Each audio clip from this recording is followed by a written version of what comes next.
Okay, here guys, I'm here to show you, actually I'm gonna show you this first.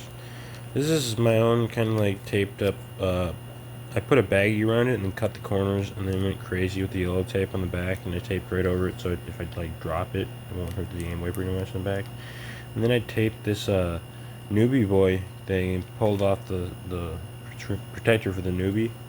And I put a screen protector for DS lights, the bottom of the screen on this thing. I got kind of something in it right there. See the little circle right there? You see it or not? Anyways, I did that, and then I taped this thing on the back to this, and it's already mounted into it pretty much. It's like solid right here. This thing's not gonna come off at all. And this way, if I need to get it off, I can just pull this tab right here up and rip it off, and then kind of clean it up. After like 40 years of it being this thing, it's gonna like stick to it right there, so it's gonna be hard to pull out the cartridges.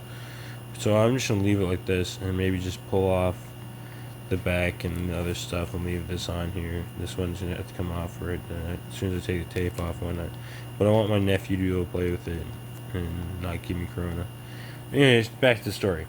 This is a game Genie. You've probably seen these millions of times. I bought this for $14. Like I said, someone else named Chris Farewell. Thank you, Chris Farewell. It's had a bunch of like license agreements and stuff right here. It's in super nice condition. I did open it up with these four-sided screws. I think so. Yeah, and then I blew it off with an air duster container, and I got it fixed. Blew in there with the air duster container first, but I was like, open this thing up, and then I tried to get this light to work. Cause the light doesn't turn on when you turn on the Game Boy. It's supposed to do that. So I air dusted the whole motherboard all together, and then I dusted this inside piece right there. See the little bars right there. Come on, listen to me, camera. No, listen to Donny. Oh, well, there's bars in there. I blue dusted them without the casing on and stuff right underneath it, like holding it sideways so blow out all the dust. It was a great idea. I'm so happy I got this thing to work finally, though.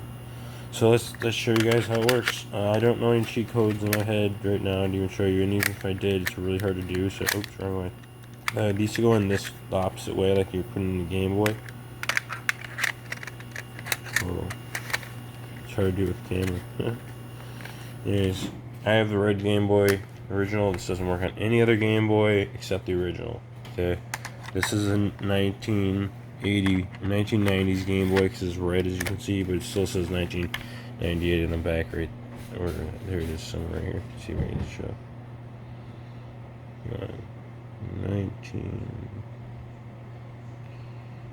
1989 right there. Right there.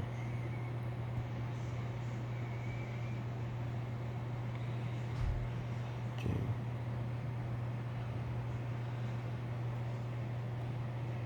19. Oops. A little too far. Oh well. Let's see if this baby works still. Yeah, it worked. Okay. So see, the light's supposed to come on. I forgot this button's the reset button, so I should saw it. Bam, reset. Goes back to game mode. And the buttons work except the light.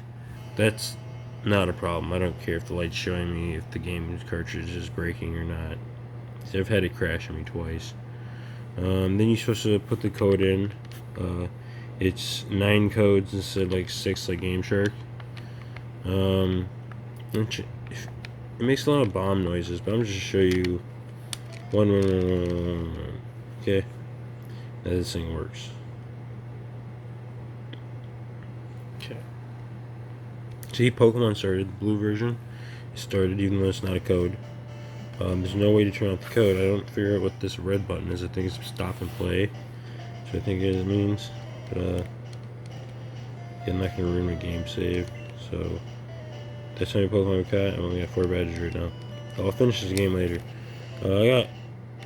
Wait, I'll show you all my games, boys, that are valuable to me.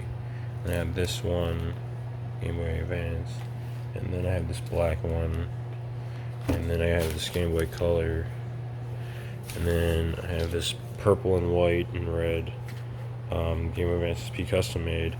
I have a see-through version 3.0 Game Shark to use it with. Looks dope in this casing. Then I took out the case. It came in black cases. Like, fuck that. This case is awesome though. Let's stop swearing more sometime. I'm not sure. Now I have the gold version Game Boy Advance it's original. Well, I think that's really, there's my tools I use. See, those are most of the tools. I keep all these in this box so I don't lose them. Nobody thinks to steal anything out of a shoe box, you know. That's really about it. Peace out, guys. Love you all. Oh, wait, my DS's. I have Pokemon, new Slim, uh, Bulbasaur. Yeah, no, not Bulbasaur. But, yeah, whatever. It's Pokemon DS, and this is my white, or my red see-through 2DS. And I love these cases, the S cases. I don't know what the name of it is exactly, but they both have S's on them. I bought them like 2 years later. I got this one first, and I bought that one like 2 years later. So yeah. Oh yeah, my DS Lite. This is Pokemon Palkia Daily Edition. Nothing really special on the back. This isn't the brand new bottom screen, but I put screen protectors on. You can try and see how crappy screen protectors are. This stuff is stuck in the corners of it. No, see screen protector. Anyways, it doesn't even fit outside over here. So I'm like, oh well, I'll just leave it like that. It won't hurt the screen. So yeah, peace out. Love you guys. My Game Boy loves you too. Stay safe.